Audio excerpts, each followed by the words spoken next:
tardes, presidente, integrante de la comisión, el invitado. Se han recibido los siguientes documentos. Un proyecto de ley iniciado en moción de los diputados señores Zulantay, Benavente, Borges, Cornejo, Lilayún, Martínez y von Mühlenbrock, y las diputadas señoras Bravo, doña Marta, Pérez, doña Marlene y Baice, que modifica la Ley General de Servicios Eléctricos para imponer a las concesionarias de servicio público de distribución la obligación de instalar medidores remotos sin costo para sus clientes, correspondiente al boletín 17.850-08. Una carta del presidente del directorio de Codelco, señor Máximo Pacheco, de fecha 10 de septiembre, en respuesta a un oficio de esta comisión, en el que se le solicitó información relativa a los procesos de negociación laboral de empresas contratistas de la división El Salvador. En esta nota adjunta una nota interna de la empresa emitida por el gerente general interino de la división Salvador, señor Patricio Viveros López, en la que se entrega el detalle de la información requerida en el citado oficio. Una carta del presidente del directorio de Codelco, señor Máximo Pacheco, también en respuesta a otro oficio de esta comisión, con que se le requieren mayores detalles del proceso de negociación con dichas empresas contratistas de la división El Salvador. En la comunicación se adjunta una nota interna también emitida por el gerente general interino de la división de Salvador, señor Patricio Viveros, con la información requerida por la comisión. Una nueva carta del presidente del directorio de Codelco, señor Pacheco, en respuesta a otro oficio de esta comisión, en la que se le requiere información relativa a elementos técnicos para la detección, monitoreo y anticipación de eventos sísmicos y respuesta temprana ante emergencias. Sobre el punto se adjunta una nota interna emitida por el gerente general de la división El Teniente, señor Claudio Sugarret Larruquet, con la información requerida. La copia de un correo enviado por el señor Ariel León Bacián, en representación de la presidenta de la comunidad indígena Coyapay Oté, señora Ercilia Araya Altamirano, a la presidenta de la Comisión Europea y a la Comisión de Medio Ambiente, Salud Pública y Seguridad Alimentaria del Parlamento Europeo, con que expresa las preocupaciones de esa comunidad respecto a la implementación de la Política Nacional del Litio y Salares en Chile, así como a los contratos de operación de litio entre el Estado y las empresas mineras por eventuales irregularidades y vulneraciones a los derechos de los pueblos indígenas, al medio ambiente y a los territorios ancestrales. Una carta del presidente del directorio de Codelco, señor Máximo Pacheco, en respuesta a un oficio de esta comisión, en el cual se le había solicitado información relativa a juicios laborales, relativos a costos, resultados y representación judicial de esa empresa estatal. Al respecto, se adjunta nota interna emitida por la vicepresidenta legal de la empresa, señora Macarena Vargas, con la información requerida por la comisión. Una solicitud de audiencia ante esta comisión de las asociaciones gremiales mineras de las zonas norte y centro, de fecha 29 de septiembre, con el fin de exponer ante la comisión los problemas que afectan al sector de la pequeña minería y la minería artesanal, que vinculan con iniciativas legislativas y administrativas impulsadas por el Poder Ejecutivo, tales como la Ley 21.600 y el proyecto de ley que moderniza el gobierno corporativo de la Empresa Nacional de Minería, correspondiente al boletín número 17.372. Y finalmente, una nota del jefe de bancada de Renovación Nacional, de fecha 30 de septiembre, con la que comunica que el diputado Diego Chalper será reemplazado durante la sesión de hoy, 1 de octubre, por el diputado Bernardo Berger Fett, aquí presente. Eso es todo, presidente. Bien, muchas gracias, secretario. Se ofrece la palabra sobre la cuenta. Sobre la cuenta, tiene la palabra diputada Humada. Gracias, presidente. Bueno, saludar a todos los presentes. Sobre la cuenta hay una solicitud de los representantes de los pequeños y medianos mineros del sector norte y centro de nuestro país, respecto en particular sobre la ley 21.600. Yo también quiero solicitar que podamos tener una sesión justamente para aquello, ya que hoy día está afectando a nuestros pequeños y medianos mineros. Y en ese sentido, la idea sería también escuchar al Ejecutivo para ver la posibilidad de postergar y, por supuesto, escuchar a los incumbentes, ya que esto está afectando. Entonces, también tengo una propuesta para que se pueda citar a don José Rubén Salinas, presidente de la Asociación Gremial Nacional de la Pequeña Minería, para que también pueda venir a la comisión. Gracias, presidente. Muchas gracias, diputada. Diputado Tapia. Sí, presidente, mira, yo hoy igual salí afuera en la plaza para conversar con ellos. ellos deberían estar acá, inclusive Juan Rubén Salinas debería venir porque yo le he pedido al presidente también que lo escucháramos, espero que lleguen luego para esta parte, para esta primera parte. De lo contrario, si por ese motivo no llegan, tal vez, presidente, a lo mejor la propuesta mía, no sé si podría caer, que el día lunes pudiésemos... Ahí están llegando ya. Qué bueno que estén llegando para poder tocar el tema inmediatamente. Ya, presidente, era solamente eso. Y respecto a la cuenta también, presidente, me gustaría que nos hicieran llegar todo el informe respecto a esa solicitud de la negociación colectiva en Salvador, que igual nos preocupa bastante. Bien, muchas gracias, diputado. Quiero pedir el acuerdo de la comisión para hacer un cambio en la tabla y poder recibir y escuchar brevemente, previo a la exposición. Ahí también le pedimos disculpas respectivas a don Juan Ignacio, a nuestros dirigentes de la pequeña minería que han llegado hasta el Congreso hoy día. En la introducción, aquí el señor secretario leyó algunas peticiones, también la diputada Omar, el diputado Tapia. Yo también estoy evidentemente en conocimiento. Respecto al tema que los aqueja, nos gustaría poder darle la palabra a la señora Patricia, si nos puede contar brevemente, y vamos a tomar un acuerdo también internamente para hacer en la próxima sesión probablemente, o cuando nos pongamos de acuerdo, para ya hacer una sesión exclusivamente, al menos un bloque del problema completo y de cuáles son las ideas, cuáles son las acciones que podemos tomar rápidamente por el tema que lo está quejando. Así que le voy a dar la palabra a la señora Patricia y el recabar el acuerdo unánime, ¿sí? ¿Sí? No hay problema, me imagino. ¿Sí? Y después va a venir varios... Sí. Así que le doy la palabra a la señora Patricia. ¿Quién más va a hablar? Usted me dijo 2 personas. Sí, 2 personas. Nos falta, pero ya está ingresando. ¿Ya ingresó la otra persona? Sí, sí. Le doy la palabra y le encargo el tiempo, porque eso es lo que tenemos que tener acotado. ¿Cuánto es el tiempo? Usted tómelo en cuenta, yo le voy a hacer un gesto, así es que se está alargando mucho. El negro debajo, para que nos cuente en general cuál es el problema, señora Patricia. Nombre y cargo para la sesión, para la grabación. Mi nombre, buenas tardes a todos y a todas. Les doy las gracias por recibirnos acá. Mi nombre es Patricia Beiza Fernández. Soy presidenta de la Asociación Gremial Minera de San Felipe, consejera Sonami y ahora tengo el cargo de directora Sonami, que se hace mención el 26 de septiembre. Sonami cumplió 142 años y por primera vez en la historia habemos 3 mujeres directoras en la Sonami. Luego de mi presentación yo les agradezco que hayan generado este espacio para recibirnos a nosotros, un tema no menor que evidentemente lo tenemos que traer acá, porque es la ley 21.600 que nos viene a perjudicar profundamente al sector minero, pero si vemos toda la extensión de terreno, también es al sistema forestal, agrícola, marítimo, pero yo me voy a ir a lo que es minería. Nosotros con estos sitios prioritarios no tenemos ningún problema en cuidar el medio ambiente, como yo lo dije en el punto de prensa. Nosotros los pequeños mineros cuidamos el medio ambiente porque vivimos ahí.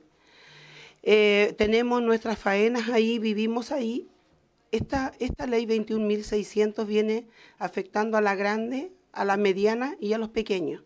Pero los pequeños con la mediana somos socios estratégicos, dado que ellos nos pasan minas en arriendo, nos compran el mineral. Entonces, si ellos no existen, ¿a quién le vendemos? Si nosotros no existimos, ¿a quién le compran ellos? ¿Cómo funcionan sus plantas que se están viendo afectadas, abarcadas con este mapeo que se hizo? Entonces yo decir todo lo que esto nos afecta, que no nos dejaría trabajar, por lo tanto, nuestra actividad se vería completamente afectada. Lo que solicité en el punto de prensa es reunir, nosotros nos conocemos muy bien con nuestra ministra Aurora Williams, que hemos tenido por segunda vez en la cartera. Ha sido una ministra en terreno que nos conoce a todos nosotros, nos hemos reunido una infinidad de veces. Es apelar a la voluntad de ella con la ministra de Medio Ambiente, María Rojas, que acá haya, por favor, que se busque el equilibrio.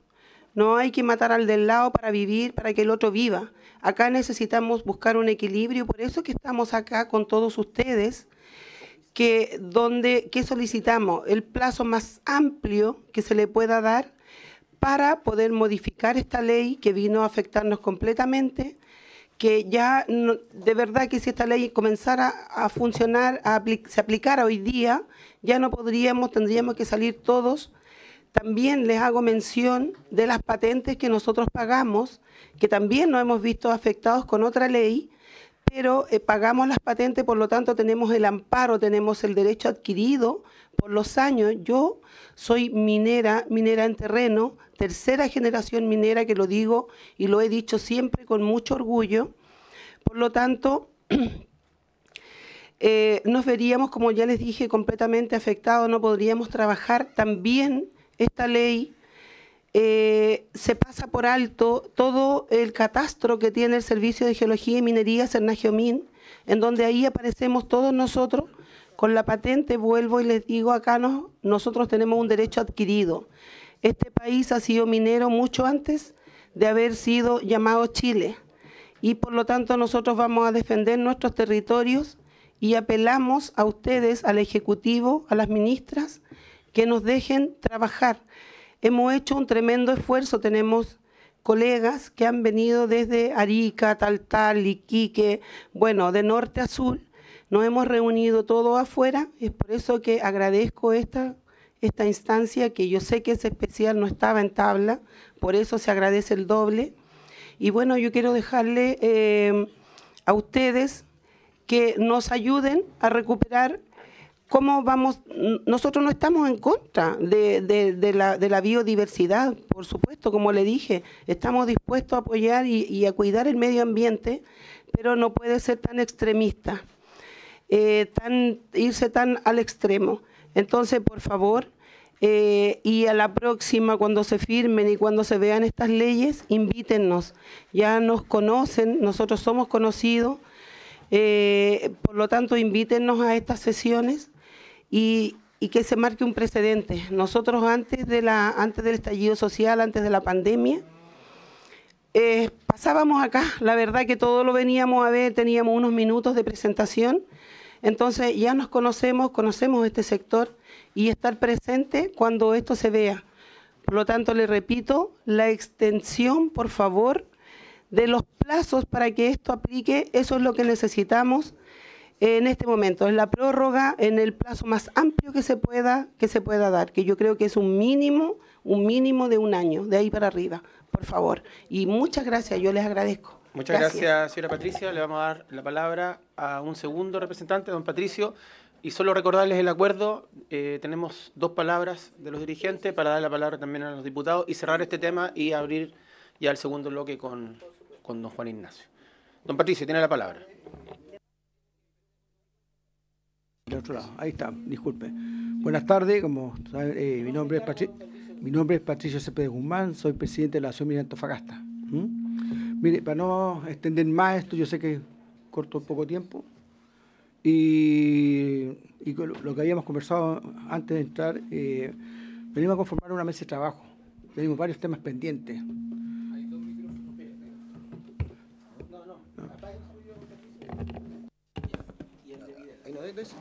Ahí te escucho ya, bien.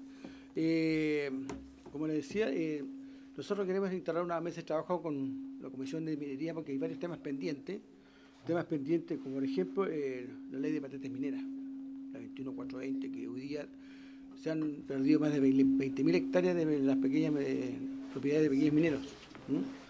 También tenemos el tema que conversar y ver cómo podemos, este tema pendiente de la modernización del gobierno corporativo en AMI. Y tenemos que establecer también un estatuto para la pequeña minería donde esté reglamentado todas las actividades que desarrolla la pequeña minería en todos los temas ambientales, de trabajo, laborales, etcétera. Esa es mi participación y muchas gracias por esto. Bien, muchas gracias, don Patricio. Le reitero la invitación. En las próximas sesiones nos vamos a ver de acuerdo con los demás diputados. Nosotros trabajamos muy transversalmente, hacemos las consultas entre todos para, con la urgencia que esto requiere, invitar, el secretario me corrige cuando decimos citar, cuando no son autoridades, digamos.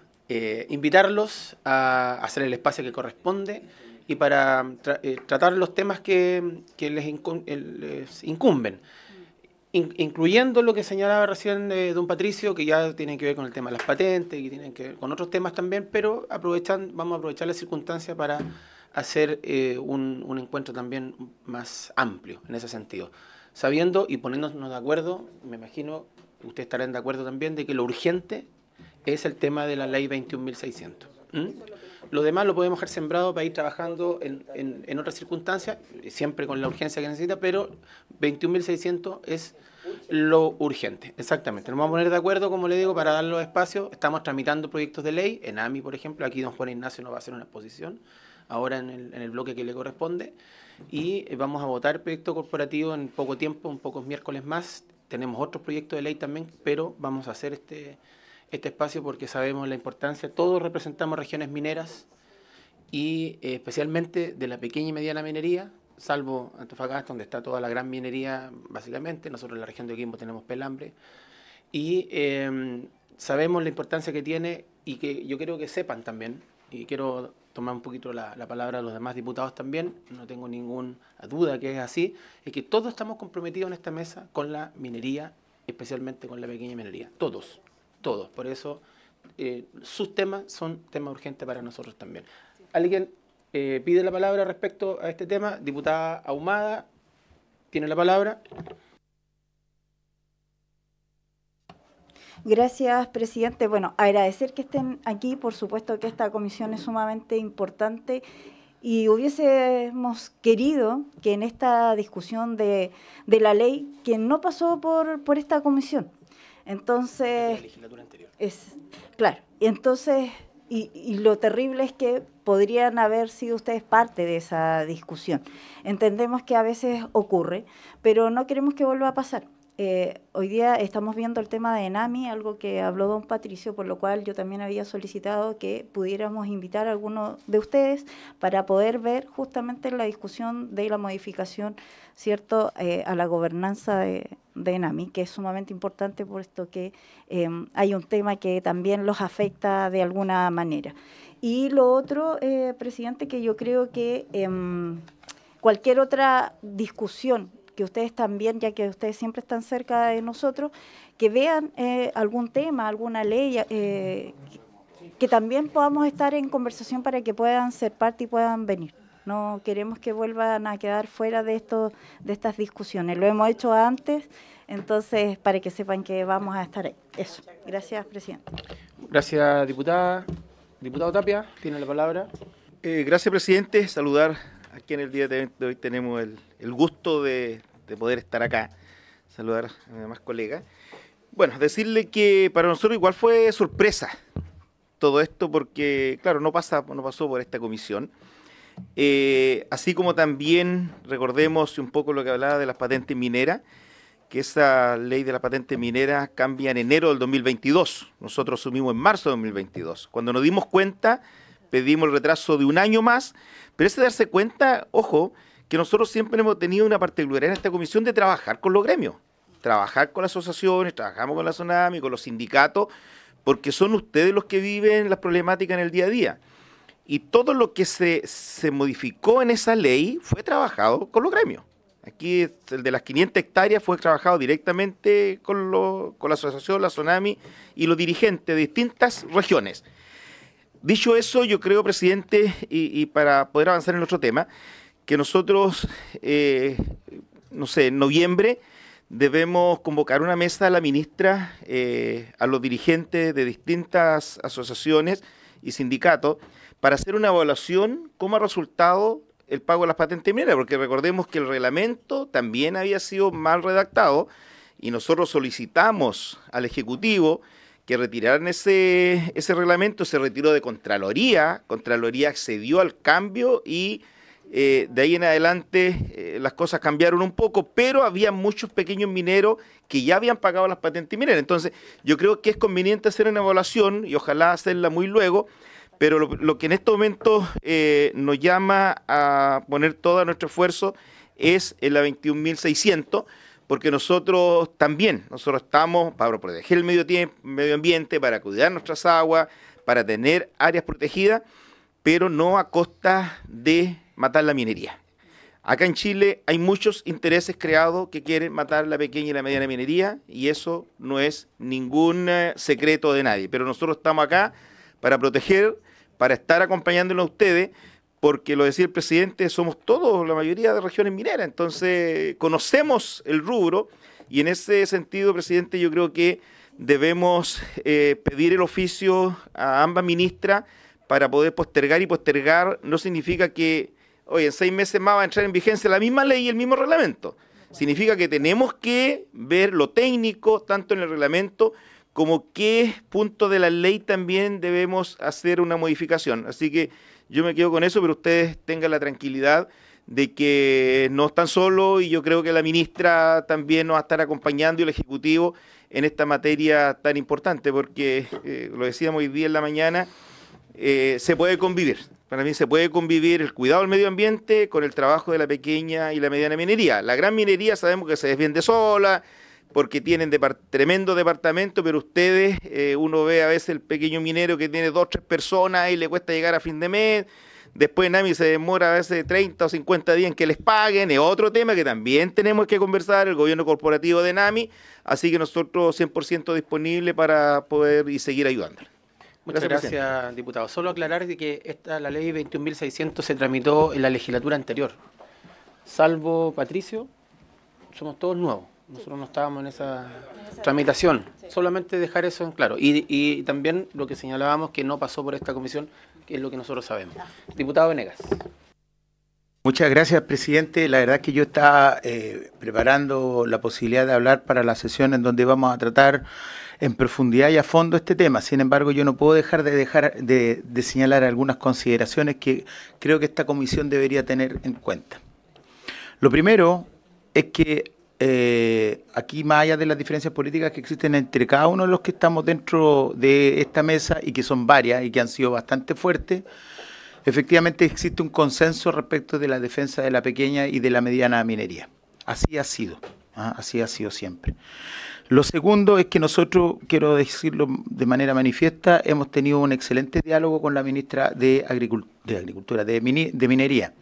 Ella ha venido acá, ha explicado, hemos avanzado, a pesar de muchas dificultades, hemos avanzado en varias cosas. El problema no lo tenemos por el Ministerio de Minería. Yo creo que es necesario también que citemos, y en este caso sí podemos citar, estimado presidente, para que concurra a esta mesa la ministra de Medio Ambiente. Al final de cuentas, lo que pasa es que yo lo que siento es que el Ejecutivo como que no los toma en cuenta. A ver, el Ministerio de Medio Ambiente no toma en cuenta a los gremios, y tengo la sensación que esta comisión, presidente, nunca ha venido, o muy pocas veces. Entonces aquí dice relación con un tema menor. ¿Por qué lo quiero manifestar, estimado colega? Yo vi el mapa. Yo estoy a favor del tema de la ley 21.600, se lo quiero decir derechamente, porque es necesaria la conservación del medio ambiente, pero cuando uno ve el mapa, diputado Tapia, cuando uno ve el mapa, todo el cordón del Melón, todo el cordón de Petorca, todos los cordones quedan absolutamente bajo zona de conservación. Eso es derechamente que se murió la minería. Entonces no estamos hablando de otra cosa. Esto no es que nosotros queramos hacer algo por voluntarismo o de otra naturaleza. Aquí lisa y llanamente es que si ustedes vieran el mapa, se dan cuenta que todos los cordones donde está la faena minera, por lo menos de mi distrito, ya no se va a poder desarrollar minería. Entonces no estamos haciendo una alaraca respecto de un problema casual o inexistente. Estamos hablando de algo mayor. Y siento que si ya se ha pronunciado la ministra de Minería, aquí también es necesario que se pronuncie ante este Congreso, y en este caso a la Comisión, la ministra de Medio Ambiente. Solo eso, presidente. Y por supuesto respaldar las peticiones del mundo de la pequeña y la mediana minería. Gracias, diputado. Bien, solo reiterar que lo que le señalé anteriormente, vamos a tener sesiones con mucho tiempo para esto, y sobre todo con tareas de corto plazo para poder ir cumpliendo lo que se necesita, las citaciones a los ministerios respectivos, a las ministras en este caso, y a quien sea pertinente para ir avanzando. Muchas gracias. Vamos a pasar al segundo tema.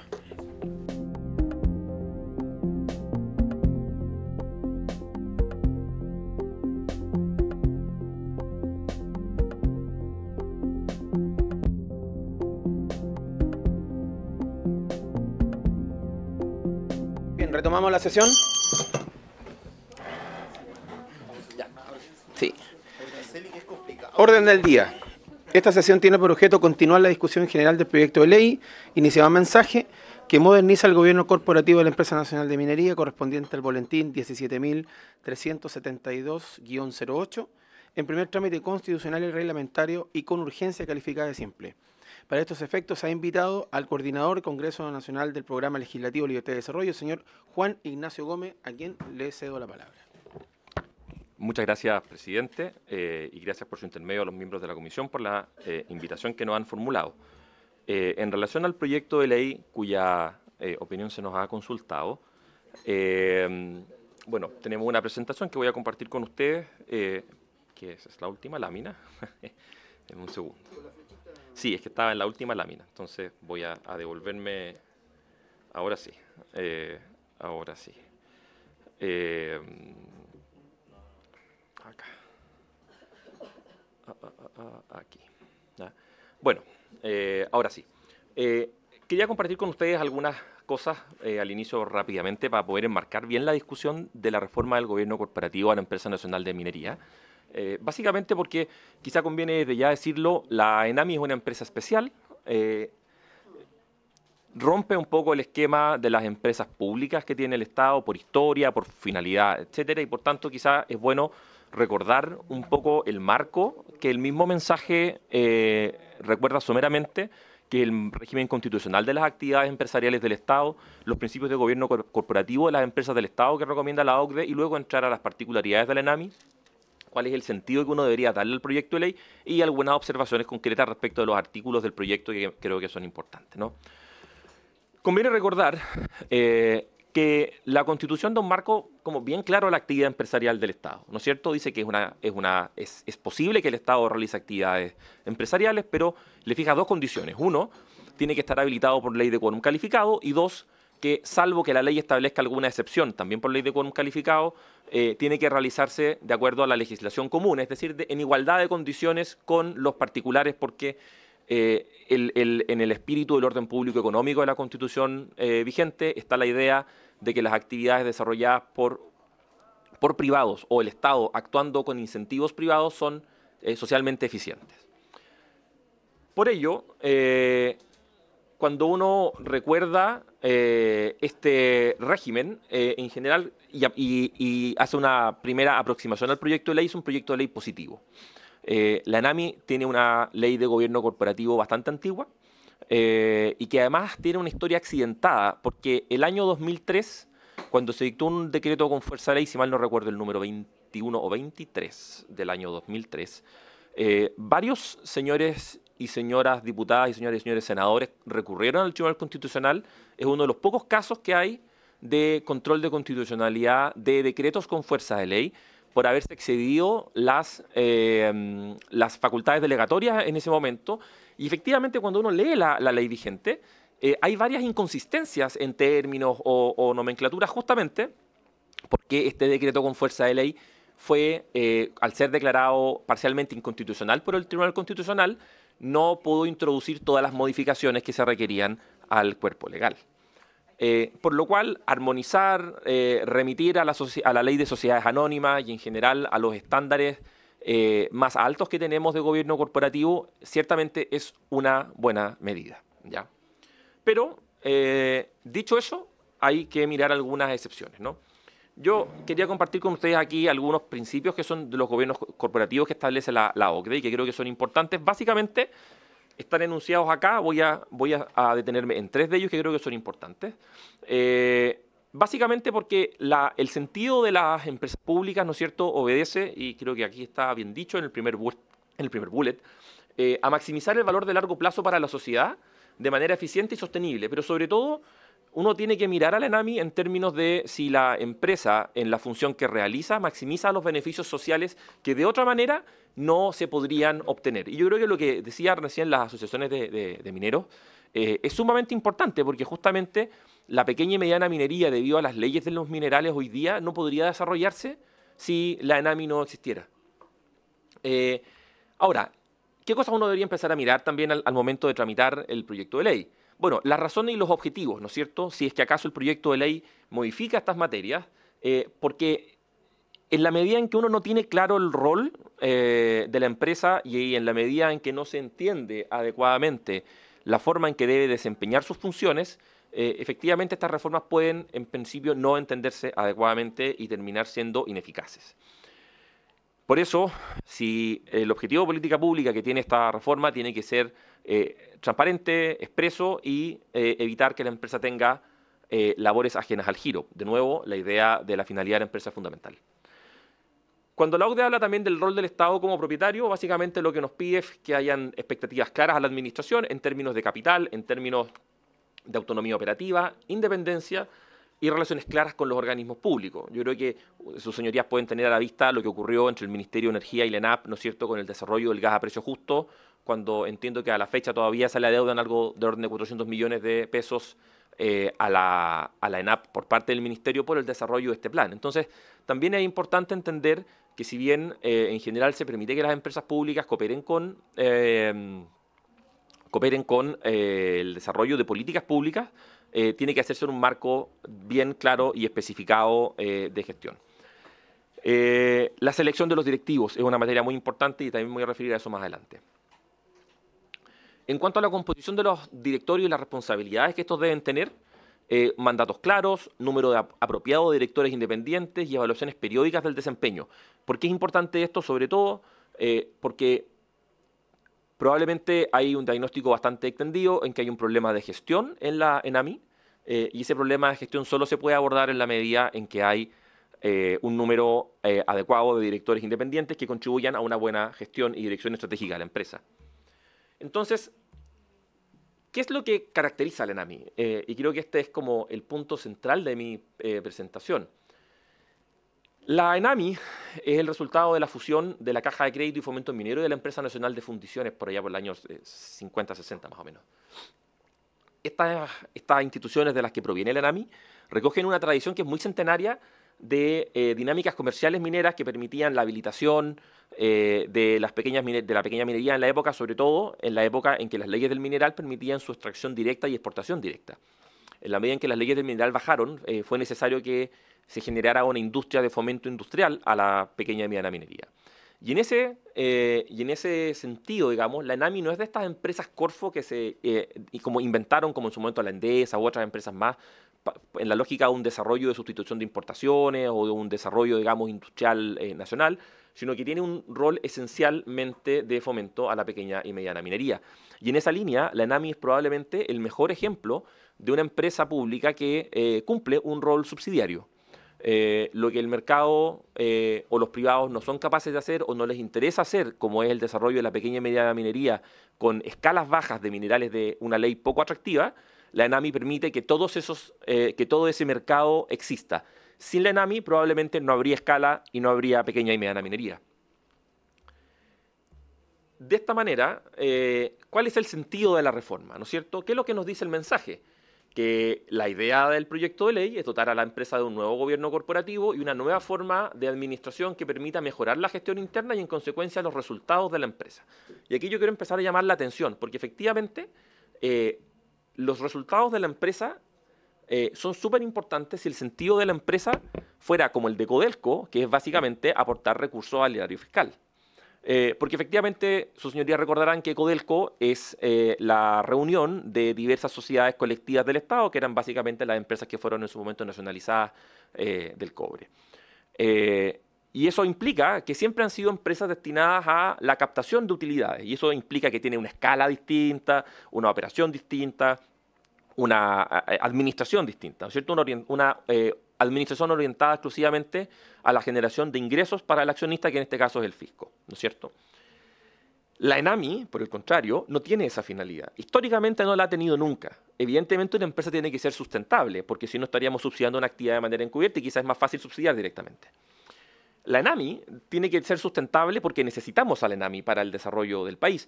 Pero, y esto es lo importante, solo los resultados de la empresa no debería ser una finalidad del proyecto. Que la empresa que tenga resultados, digamos, positivos, que sea sustentable, es la condición básica para que el fomento minero se desarrolle en las mejores condiciones posibles. Si el proyecto se está haciendo para que el Ministerio de Hacienda haga retiro de utilidades todos los años, yo creo que de verdad este proyecto no va a tener mayor impacto. Entonces, si bien el proyecto incorpora medidas que fomentan la buena administración de la empresa, no reconoce las particularidades que tiene la ENAMI, ¿no? La ENAMI no está llamada a aportar al erario fiscal. Ojalá que lo haga, digamos. O sea, ojalá que sea un tan buen negocio, digamos, que permita hacer un retiro significativo de utilidades. Pero no es el núcleo de la ENAMI, ¿ya? Y si entonces el proyecto no apunta a perfeccionar el fomento minero, entonces, ¿cuál es el sentido del proyecto? Por tanto, un poco a la luz de estas reflexiones, que quisiera compartir con ustedes algunas observaciones de las disposiciones que yo creo que deberían ser mejoradas, ¿ya? Lo primero es que, y esto es una materia de largo aliento en general, que es el problema de la legislación común, ¿ya? La ENAMI, al igual que Codelco, que la ENAP, y en general que todas las empresas públicas creadas por ley, están llamadas a regirse por lo que la Constitución en el artículo 19, número 21, refiere como la legislación común. El problema es que al ser una empresa pública creada por ley, uno aquí debería hacer una distinción, por ejemplo, respecto de lo que son las sociedades del Estado. Metro, por ejemplo, es una sociedad del Estado. Metro está creado por una ley de quórum calificado que autoriza al Estado a constituir una sociedad denominada Metro S.A., ¿no es cierto? Y por tanto Metro S.A. es una persona jurídica de derecho privado que se rige absolutamente por el derecho común. No está fiscalizada por la Contraloría, digamos, en los términos de la ley de bases generales de la administración del Estado, porque es una sociedad del Estado, no una empresa del Estado creada por ley. Y sin embargo, en el caso de Codelco, la ENAP y la ENAMI, al ser empresas públicas creadas por ley, tienen una personalidad jurídica de derecho público. Por lo cual, en el artículo primero, cuando se refiere, digamos, al régimen que les es aplicable y se señala que son los estatutos, la presente ley y supletoriamente la ley de sociedades anónimas en lo aplicable a las sociedades anónimas abiertas, y por la ley, dice el proyecto, la legislación común, es importante que sus señorías puedan, al momento de discutir en particular esta indicación, determinar claramente qué es la legislación común. Esto también lo voy a volver a repetir a propósito de las normas sobre fiscalización. ¿Por qué?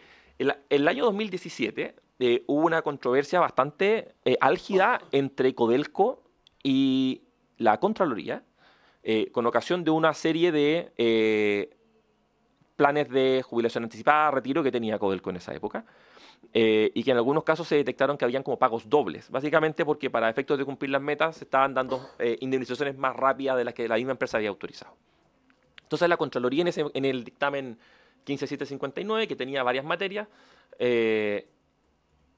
a propósito de los planes de retiro, dijo, Codelco es una empresa que se rige de acuerdo a la legislación común, perfecto, pero eso no obsta a que esté regida por los principios del artículo 3º, si mal no recuerdo, de la ley 18.575 de bases generales de la administración del Estado, en el sentido de que tiene que aplicar los recursos públicos, que son los recursos de Codelco, de manera eficiente y eficaz. Y por lo cual hubo una álgida discusión en ese momento, incluso en esta comisión, recuerdo muy bien, donde Codelco decía, la Contraloría no puede fiscalizarme, a mí me fiscaliza Cochilco.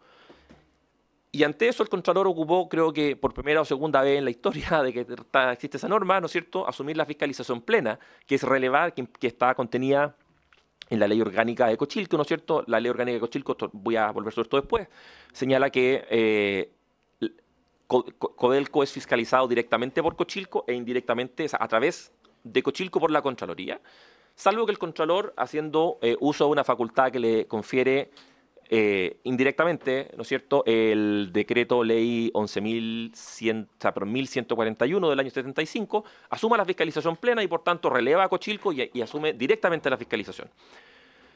Y esto, bueno, después vino el informe de auditoría, si mal no recuerdo, 900, que detectó una serie de irregularidades en la empresa, y eso terminó en tribunales y con un avenimiento el año 2022 entre Codelco y la Contraloría. Por lo cual el régimen de fiscalización de las empresas públicas no es pacífico, y sobre todo cuando, como en el caso de la ENAMI, hemos tenido en el pasado cuestiones que de verdad denotan una falta muy grave de gestión. Yo recuerdo por ahí, por esta misma época, 2016-17, el caso en que, si mal no recuerdo, la Asociación Minera de Taltal, al revisar los inventarios de la empresa, detectó un faltante de concentrado de mineral bastante significativo que resultó estar vertido en un relave. Y eso implicó una operación bastante sofisticada de la ANAMI y de Codelco para rescatar varias toneladas de concentrado de mineral de un relave que se habían vertido por error, digamos. Entonces, efectivamente, la relación Contraloría empresas públicas tiene que estar muy bien detallada y sobre todo cuál es el régimen aplicable. En el artículo 10, también estas son como las cosas de leyes antiguas, ¿no es cierto? En el artículo 10 se hace referencia a la Ley Orgánica de Presupuesto y el artículo vigente en la materia lo que señala es que en el fondo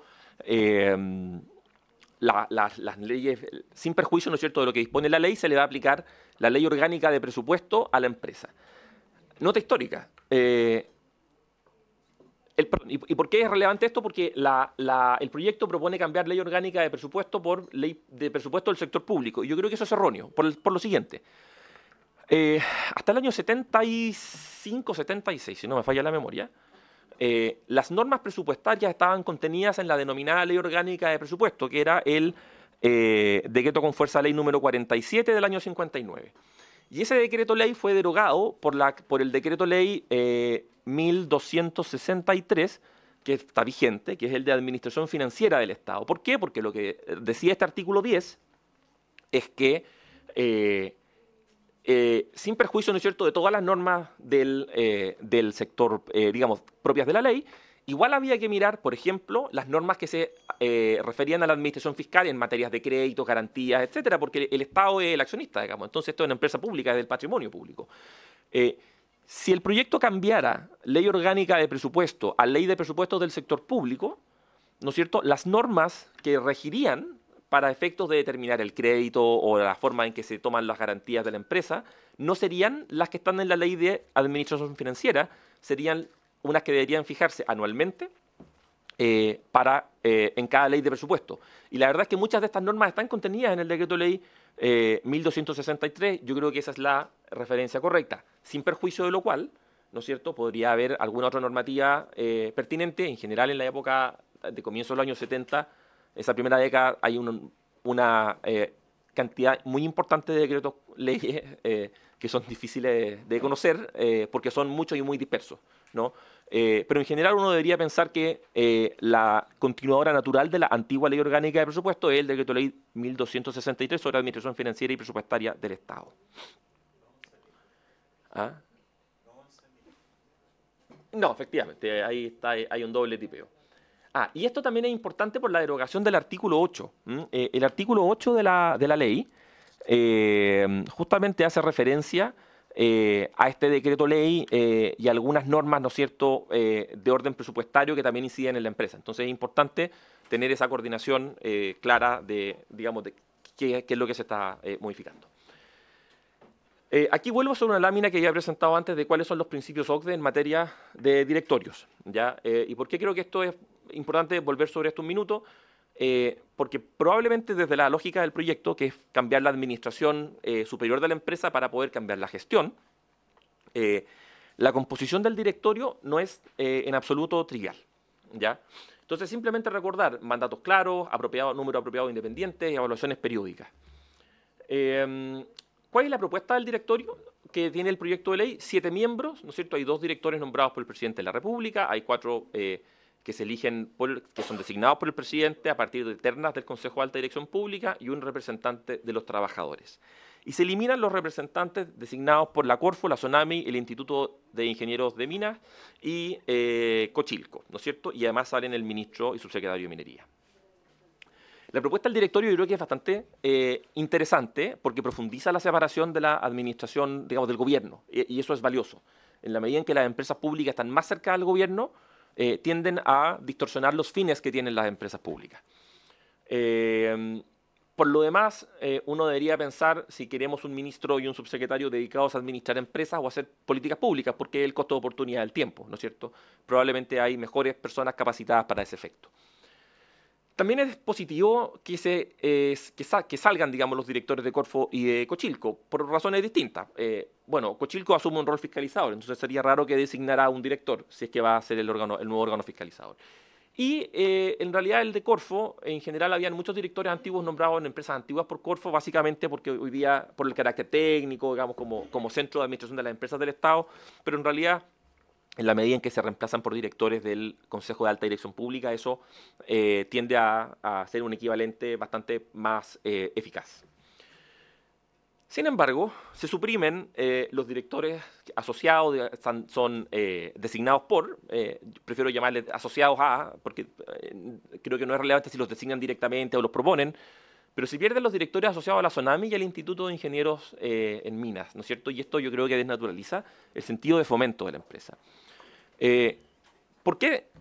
Y aquí es donde, de nuevo, digamos, si uno lee los principios de gobierno corporativo que establece la OCDE, que yo revisé los que están publicados de octubre del año pasado, que entiendo son los últimos, no tienden a variar mayormente de año a año, en todo caso, pero lo más relevante de esto es que, claro, cuando uno piensa o lee los documentos, uno se da cuenta de que están pensando de partida en un esquema muy europeo, donde hay muchas empresas de servicios públicos que son públicas, ¿no es cierto? De hecho, el documento es profuso en hablar de servicios públicos, funciones públicas. Entonces, cuando uno toma estos principios o toma estos documentos y los traslada a la realidad nacional, uno tiene que necesariamente hacer una adecuación a la realidad nacional. Probablemente en Europa no hay muchas empresas de fomento a la pequeña minería como es la ENAMI, que es un modelo bien único en el mundo, ¿ya? Y por tanto, si uno toma el modelo OCDE a rajatabla, claro, como que no calza esto, ¿no es cierto? Como que uno dice, pero ¿y por qué? O sea, si estoy eliminando, probablemente es la misma razón para eliminar a los directores de Corfo, ¿no es cierto? En realidad, técnicamente los sustituye el ADP. Y aquí es donde quizá quiero tenerme un minuto para hacer presente la función de la ENAMI. La ENAMI no es una empresa que está destinada a competir en el mercado, porque, como les señalaba recién, evidentemente tiene que hacerlo, pero no la creamos para competir. De hecho, más adelante voy a hacer la pregunta de ¿quién es un competidor de la ENAMI? ¿Qué empresa compite con la ENAMI? ¿Codelco? Claramente no. ¿Otras empresas mineras? Claramente no. Los pequeños mineros, no, porque son sus clientes, todos, ¿no es cierto? Es una empresa que al tratar el fomento, justamente la finalidad que tiene es permitir que un mercado que no se habría desarrollado de otra manera pueda desarrollarse. Por lo cual, perder esos directores yo creo que le resta visión al directorio para cumplir el objetivo de fomento que tiene la empresa. Respecto de los directores ADP, las normas son bastante estándares y me atrevería a decir que son básicamente las mismas que se han aprobado en Codelco o en ENAP. Sin embargo, creo que hay dos elementos que son importantes de resaltar.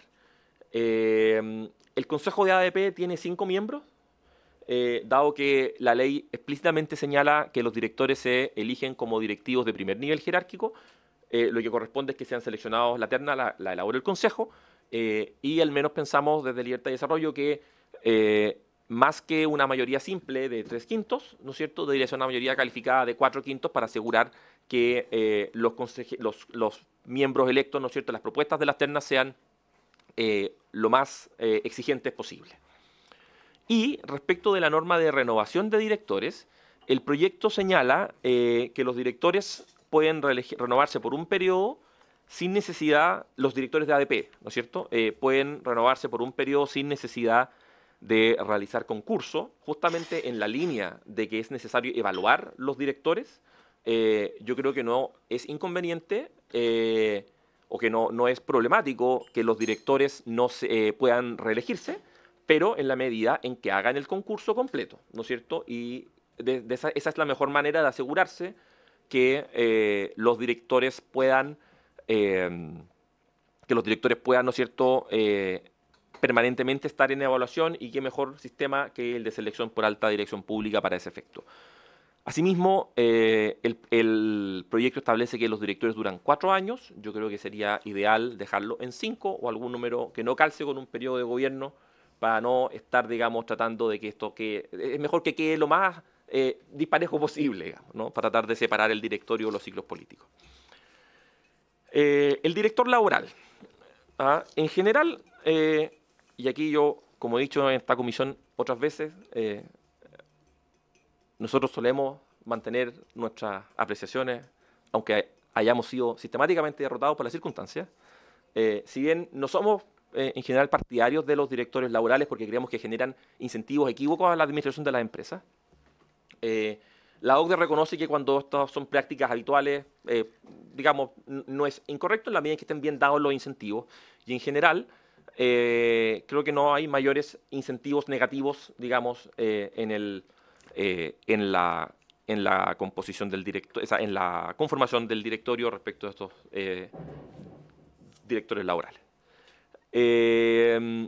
Pero sí creo que hay 2 observaciones que es importante hacer. Lo primero, el procedimiento de designación es bastante engorroso de los directores laborales. Mientras más largo sea un artículo para un solo objetivo, yo creo que más debería llamar la atención de lo complicado que es. Efectivamente, también, a la luz de lo que ha pasado sobre todo en Codelco, donde de 2 directores laborales siempre hay uno porque el otro nunca se ponen de acuerdo los sindicatos de profesionales, el procedimiento que se propone incorpora a los trabajadores no sindicalizados, a los sindicalizados no federados, a las federaciones, y quizás es más sencillo señalar que las federaciones pueden proponer por acuerdo, según sus estatutos, un candidato, digamos, todas las organizaciones proponer un candidato, de acuerdo en la forma que señalen sus estatutos, y que los trabajadores puedan, de acuerdo a una regla probablemente parecida a la que se señala en la Ley Orgánica de Votaciones Populares y Escrutinio, ¿no es cierto?, que creo que es mejor que el 35% que tiene el proyecto, que fijar un tanto por ciento de la última cantidad de gente que votó, porque efectivamente el 35%, dependiendo del grado de sindicalización o no de la empresa, ¿no es cierto?, que yo al menos lo desconozco, puede ser eventualmente una barrera de acceso muy alta. Entonces, expresarlo en términos de un porcentaje relativo respecto a la última elección, creo que es una regla más flexible que el 35% rígido. Asimismo, la propuesta establece que los directores laborales tienen derecho a doble remuneración. Yo creo que en el aprendizaje que hemos tenido, y dado que también tienen para algunos efectos calidad de funcionarios públicos por ser trabajadores de una empresa pública, debería aplicárseles la misma lógica que se les ha aplicado en general de manera voluntaria, pero entre comillas voluntaria, digamos, porque es una decisión del presidente de la República en esa línea, de que no hay dobles sueldos en el Estado. Lo lógico sería que, dependiendo del sueldo que tenga el trabajador, se le mantenga la remuneración más alta, pero no doble remuneración, ¿ya? Sobre todo porque, como les digo, creo que ahí hay una asimetría respecto a otros funcionarios a los que simplemente las jefaturas han determinado que no pueden cobrar las dietas a las que tendrían derecho por participar en otros directorios públicos. Asimismo, y el bullet del medio también es importante. El proyecto establece que las reglas del procedimiento electoral las va a designar el ministro de Fe, y el ministro de Fe puede ser un notario, digamos, un funcionario del registro civil, como un tercero ajeno a la organización. Yo tiendo a pensar que probablemente eso o lo debería establecer la empresa en acuerdo con los trabajadores u otra manera, pero creo que no. De las opciones posibles que uno podría pensar, que un inspector del trabajo fije las reglas del proceso eleccionario, no sé, creo que eso debería estar más cerca de la decisión de los trabajadores que de un organismo externo. Ya, en las inhabilidades. Hay muchísimas inhabilidades. Y probablemente muchas de estas inhabilidades hacen menos competitiva a la empresa desde el punto de vista de tener mejores directores, porque efectivamente, si yo quiero ser director de la ENAMI, la remuneración me la va a fijar el Ministerio de Hacienda, que les aseguro que no es una remuneración particularmente alta. La pregunta es, ¿queremos a la mejor gente en el directorio o no? Y si bien no le vamos a pagar la mejor renta del mercado, al menos deberíamos mantener un régimen de inhabilidades que sea lo más equitativo o más parecido al de las sociedades anónimas, por lo cual yo aconsejaría desprenderse de todas estas inhabilidades, salvo las que sean estrictamente necesarias. Tan engorroso es que en la letra J del artículo 12 se prohíbe poseer participación simultánea en cargos ejecutivos de un director en una o más competidoras de la empresa. Y yo de verdad me preguntaba, ¿quién compite con la ENAMI? Porque yo, como que uno lee esto y dice que esto es para evitar un interlocking, pero ¿con quién? O sea, si es un pequeño minero, en realidad tendría que... es difícil pensar quién compite con la ENAMI, porque la ENAMI no compite. ¿Ah? Entonces, quizás eso también hay que revisarlo con mucha más detención. En el artículo 15, se habla del plan de desarrollo de negocios. Aquí creo que es súper importante relevar el rol de Fomento. En el inciso tercero se dice que dentro del plan deberá existir una sección que aborde la política de asistencia y fomento, pero en realidad el plan de negocios debería ser eso.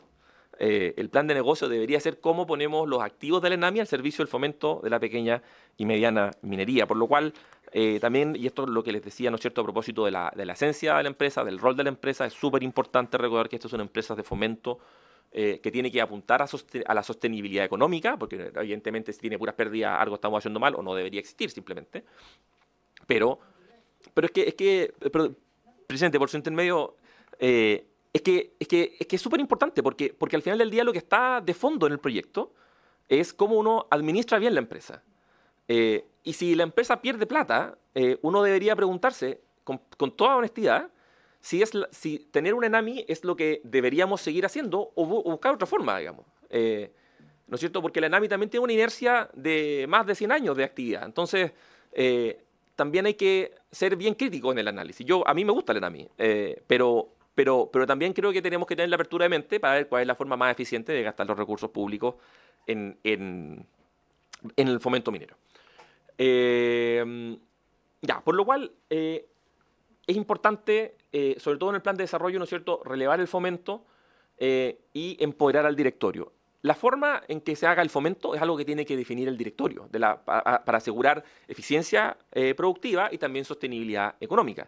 Si el directorio entiende que el mercado da para hacer fundiciones, bien, y si entiende que no, bien, ¿no es cierto? Se evaluará al directorio en su momento por el presidente de la República al momento de realizar los nombramientos o las renovaciones si correspondiere. Pero lo más importante es que la ley no constriña a la empresa a hacer cosas, ¿ya? Respecto a la fiscalización, y ya con esto voy terminando, presidente, aquí volvemos al problema de la legislación común. El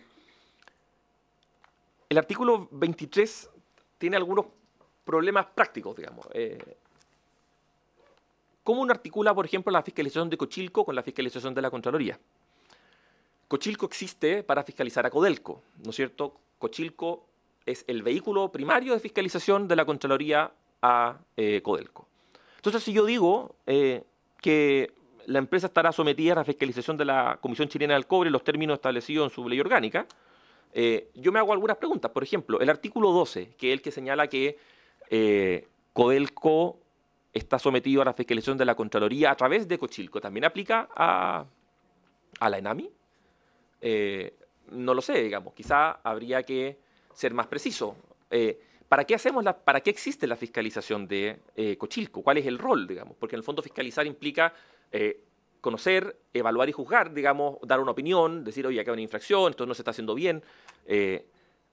Pero en el inciso segundo de la norma dice sin perjuicio de lo dispuesto en el artículo primero, que es básicamente que está una empresa sometida a la legislación común y por tanto debería quedar sometida a la fiscalización de la Comisión para el Mercado Financiero, del Cernageomin, de no sé, todo lo que corresponda.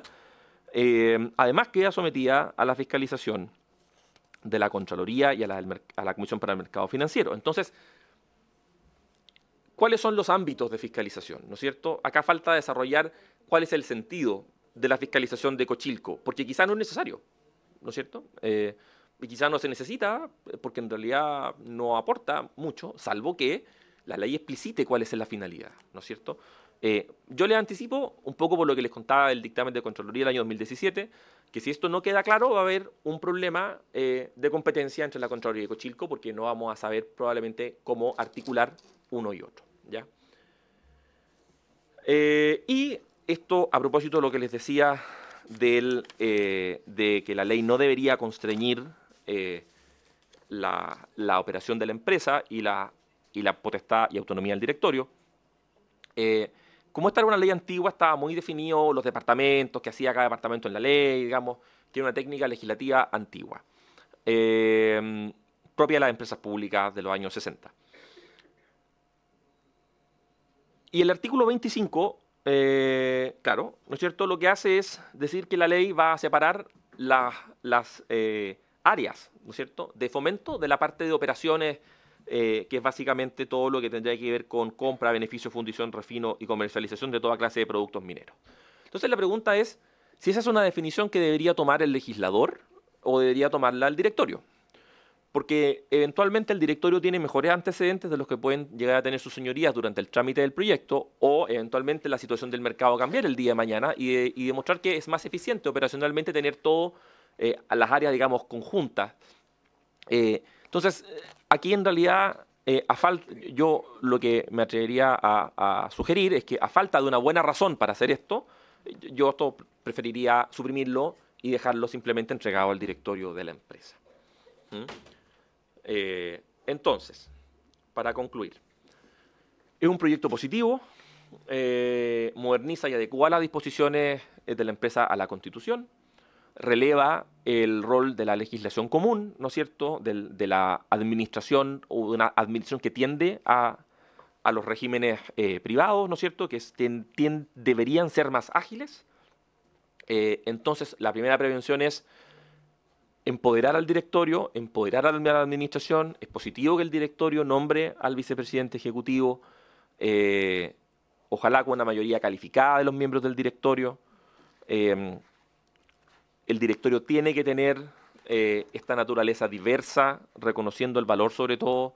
Yo no sé si es la mejor forma mantener al director de la SONAMI o del Instituto de Ingenieros en Minas, pero al menos esas sensibilidades deberían tener alguna representación en el directorio, porque representan también, o sea, la misma lógica de representar a los trabajadores en una empresa de fomento que no está llamada a la competencia comercial, debería replicarse con los directos beneficiarios de la empresa, que son las asociaciones pequeñas y mineras que están representadas en la SONAMI.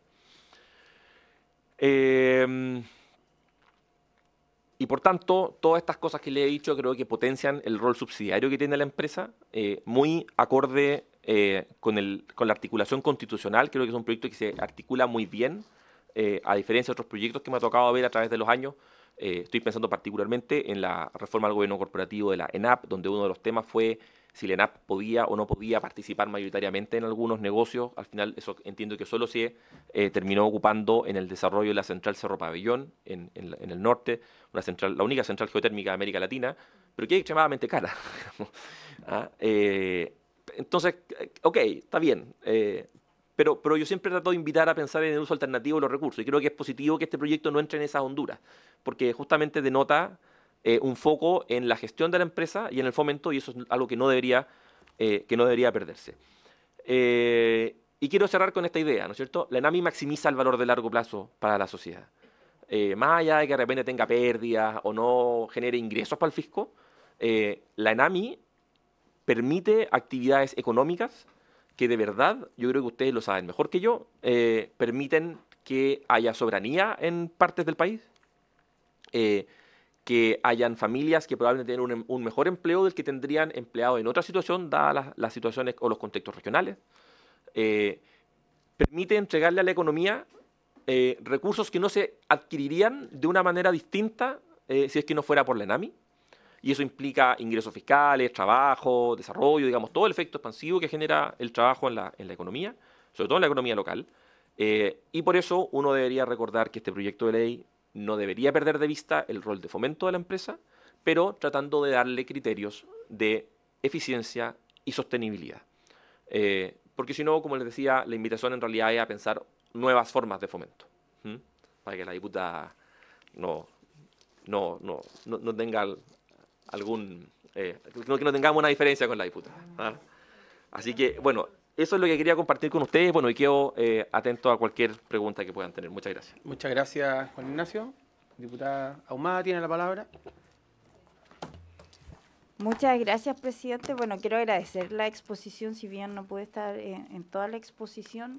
Coincido prácticamente en un 90 y algo % de la exposición, a excepción de la última mención, que obviamente para mí es muy importante que ENAMI siga existiendo justamente por lo que significa para nuestros pequeños y medianos mineros en el rol del fomento.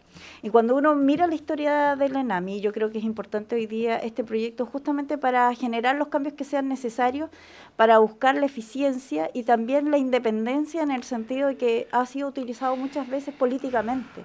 Y eso ha generado todos los dolores que ha vivido la ENAMI, que esto además repercute directamente en nuestros pequeños y medianos mineros. Y también ha afectado en la toma de decisiones que hemos visto durante este periodo respecto de los cierres de fundición, que eso también es un tremendo dolor, porque obviamente debemos fundir más para entregar más en el fondo cátodos, y no tanto concentrado como hoy día se está haciendo. Así es que creo que coincido, creo que debemos avanzar en esa línea, y creo que es importante también el tema de no perder, y ahí coincido perfectamente con respecto a la representatividad de SONAMI y de los ingenieros en mina, porque creo que ellos deben estar presentes, hacen un tremendo aporte técnico y acorde a la realidad, ya que ENAMI va directamente relacionado con los pequeños y medianos mineros, entonces sería un absurdo que ellos no estuvieran presentes. Creo que ahí necesitamos escucharlos, y espero que, presidente, podamos citarlos para que se hagan parte de la discusión en la próxima sesión. Eso, muchas gracias. Muchas gracias, diputada. ¿Alguien más? La palabra. Diputado Rosas. No solo agradecer la presentación, la claridad de la exposición de Juan Ignacio, creo que uno de los puntos clave dentro de la modernización del Estado es también tener las empresas públicas con gerencias cada vez más distantes.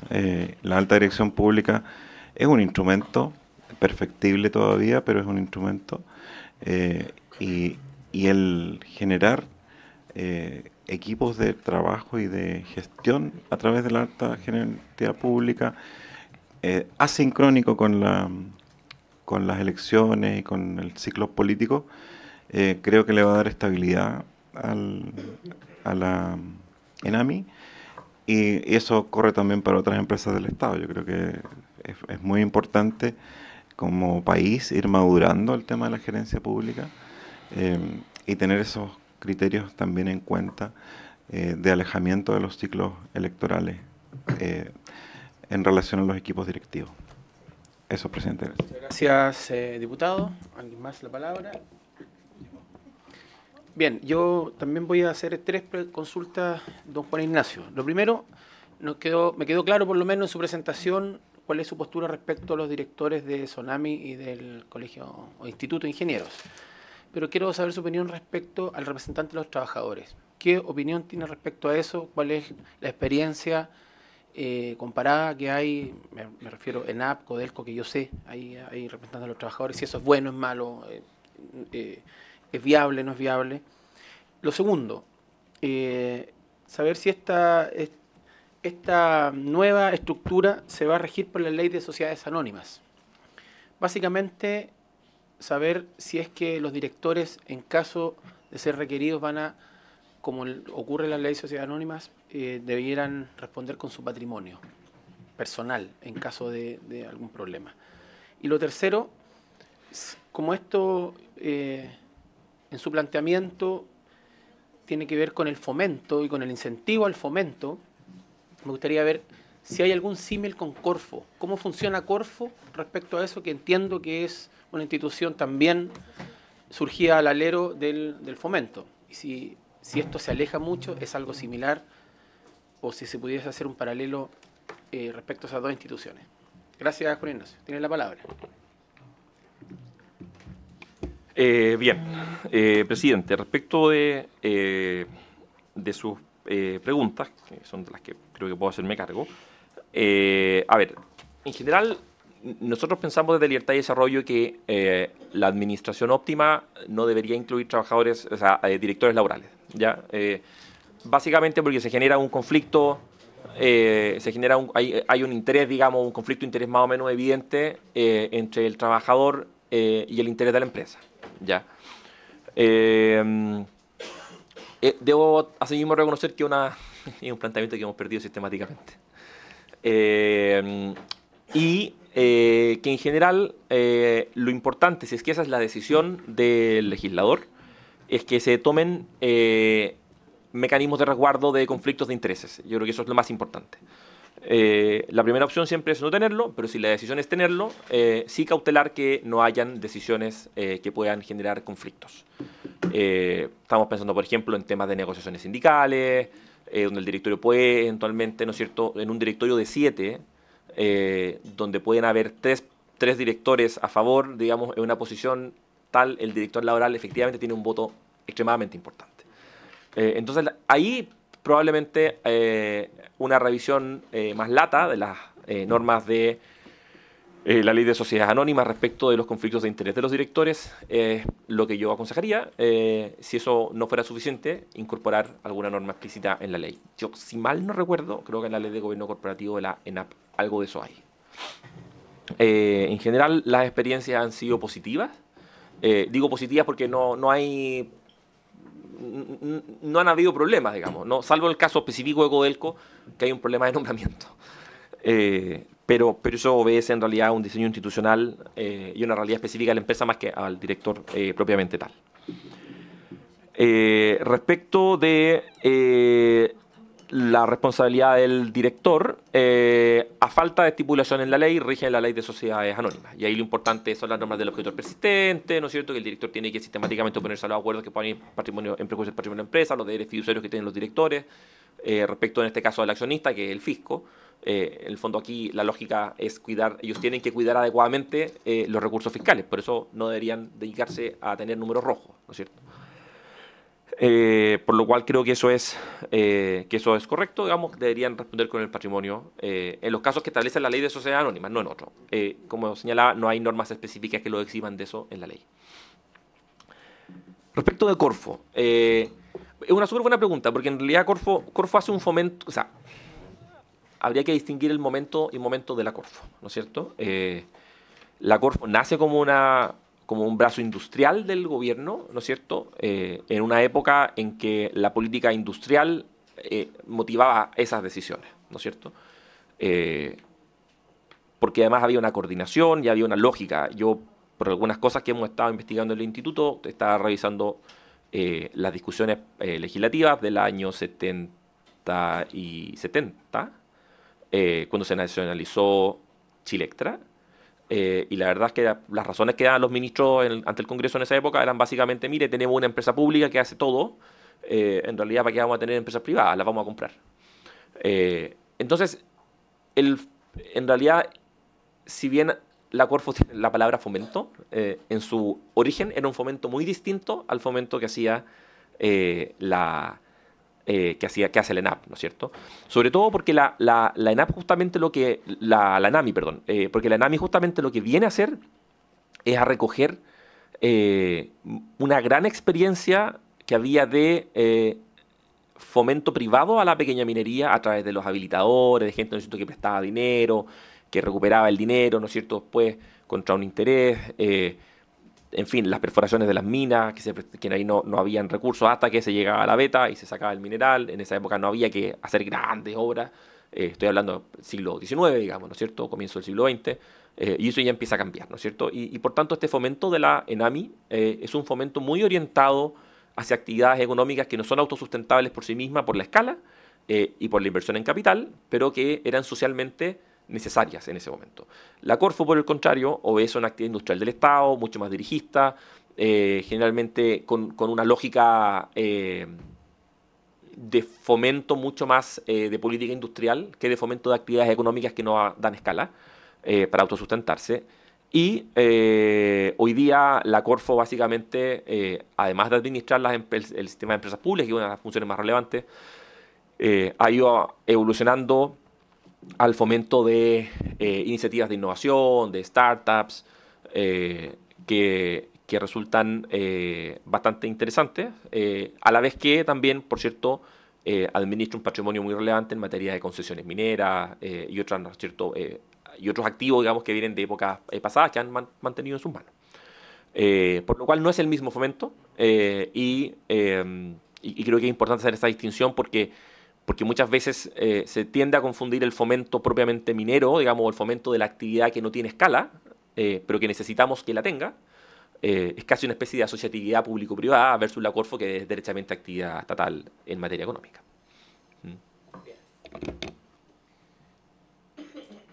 Bien, muchas gracias por la presentación. Vamos a estar ahí en cualquier momento, poder llamar, tener una segunda oportunidad, porque queremos tener mucha información respecto a esto antes de tomar las decisiones y las votaciones.